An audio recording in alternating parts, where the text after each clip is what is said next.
아들이 레아니 가족을 향해 총을 쏴 저희 엄마는 바로 머리에 맞으셨기 때문에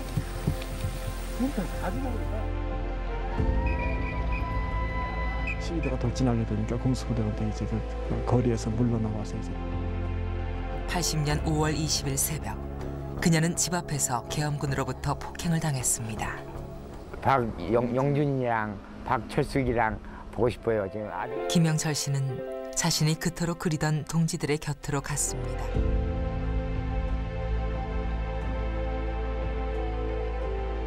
아직도 이들의 눈물은 마르지 않은 듯합니다. 1980년에 돌아가신 분들만 광주 때문에 돌아가신 게 아니다. 1980년 이후 광주 밖에서 광주의 진실을 알리며 쓰러져간 사람들.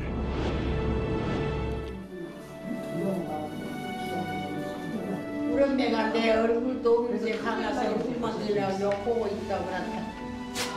왜 폭도냐. 민주주의를 위해서 싸우다가 죽었는데 왜 폭도냐. 이 사람들이 반역을 한 거잖아요. 그래서 반역을 했고 12.12 군사반란은 기존에 있는 어떤 국가 체제를 무너뜨린 반역. 광주 시민들이 정황권을 발동한 거다.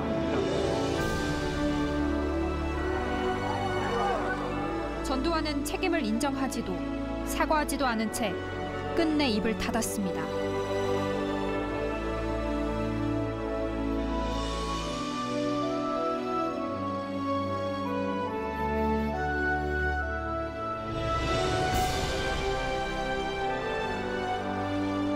지은 죄가 많은데 왜 반성하지 않습니까? 수많은 사람들이 죽었는데 왜 책임지지 않습니까?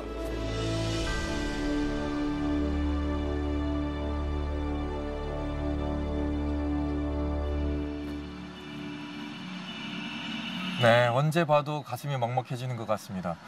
광주문화방송은 5.18 민주화운동과 뗄래야 뗄 수 없는 관계 속에 있습니다. 민주화운동이 일어나고 나서 8년 후에 첫 컨텐츠를 광주문화방송이 만들게 됩니다. 내향이의 5월이라는 제목의 이 컨텐츠를 만들게 되는데 당시 사회적인 분위기로 바로 방송을 할 수가 없었다고 합니다. 그 다음 해에 그래서 요약을 해가지고 매거진 프로에서 방송을 내야 되는 그런 사정도 있었다고 하더라고요. 예. 그래서 이제 5.18 관련해가지고 네. 이 이야기가 제대로 기록되기까지 꽤 긴 시간이 걸렸고 이원석 이사장께서는 혹시 그 과정에 광주문화방송이 어떤 역할을 했다고 보십니까? 원수성 이사장께서 말씀해 주시죠. 네, 아까 3시 기념식에 네. 김낙건 사장님도 말씀하셨지만 네. 1980년 5.18 당시 광주 MBC의 아픈 역사가 있습니다. 5월 20일 저녁 광주 MBC 건물에 방화 사건이 있었는데요. 아무리 신군부에 언론 통제가 있었다 할지라도 광주 시민의 아픔과 5.18의 참상을 외면한 결과였습니다. 당시 광주 전남 지역민들의 기대에 부응하지 못했다고 생각합니다. 이후 여러 부채의식과 책임감을 가지고 광주 MBC 구성원들은 항상 5월이 되면 다가오는 5월을 앞두고 5.18의 진실을 밝히고 알리는 프로그램을 제작하는 데 본신의 노력을 다해 왔습니다. 5.18 기념재단은 이러한 광주 MBC를 응원하고 앞으로 항상 함께 하겠습니다. 네, 언론으로서 역할을 제대로 못했을 경우에 어떤 대우를 받게 되는지 당시에 보여줬었던 것 같고요. 그 이후로 이제 구성원들 모두가 5월이 되면 또 항상 5.18에 대해서는 무언가를 해야 된다는 의무감을 좀 가지고 있었고 매해마다 그래서 5.18 컨텐츠를 만들어 왔습니다. 그중에서 혹시 기억나는 컨텐츠가 있다면 어떤 게 있을까요? 예, 그 수많은 프로그램 중에서 한 가지를 꼽을 수는 없고요. 네.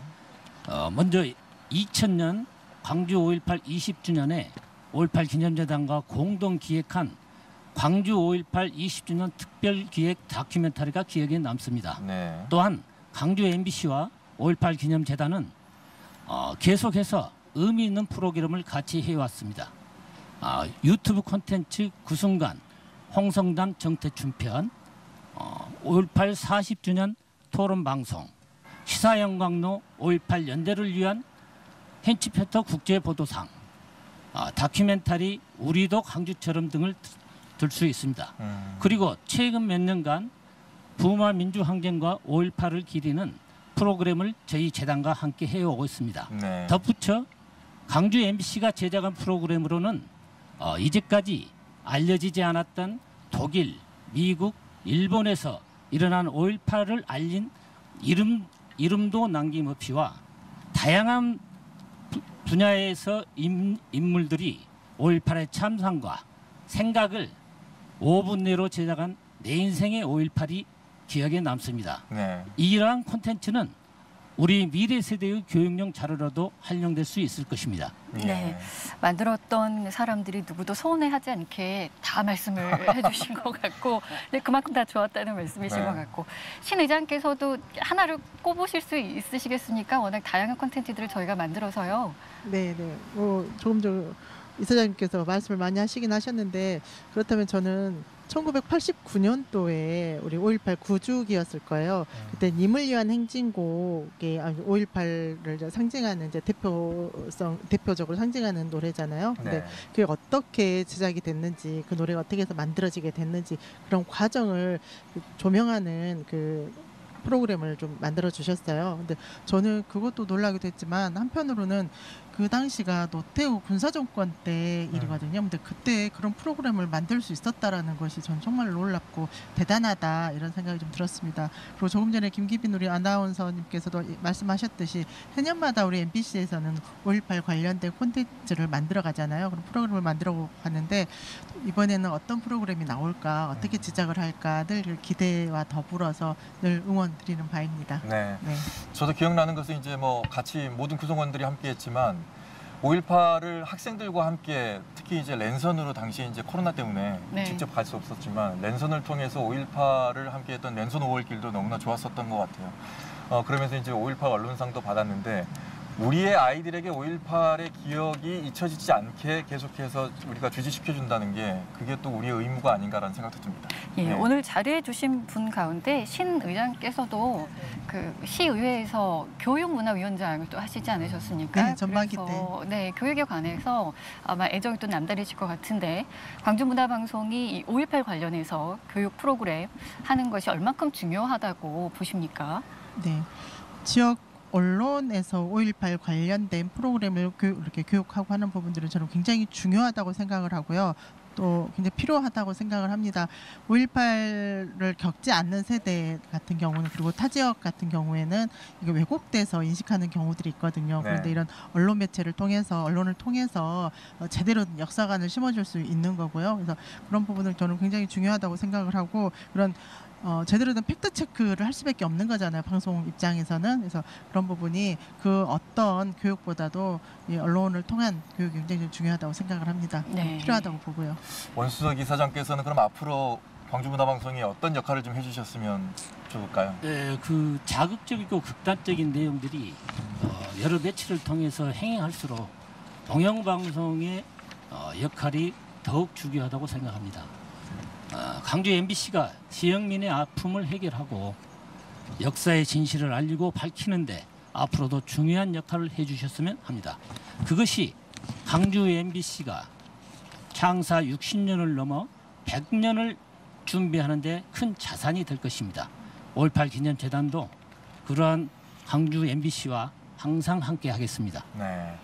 광주문화방송이 이렇게 5.18 관련해서 지속적으로 제작을 할 수 있었던 이유는 아무래도 시민 여러분들의 도움과 또 응원이 있었기 때문에 지속적으로 함께 만들 수 있지 않았나라는 생각이 듭니다. 앞으로도 광주문화방송은 더욱더 5.18을 잊지 않고 또 후대로 넘기기 위해서 계속해서 노력해 나가도록 하겠습니다.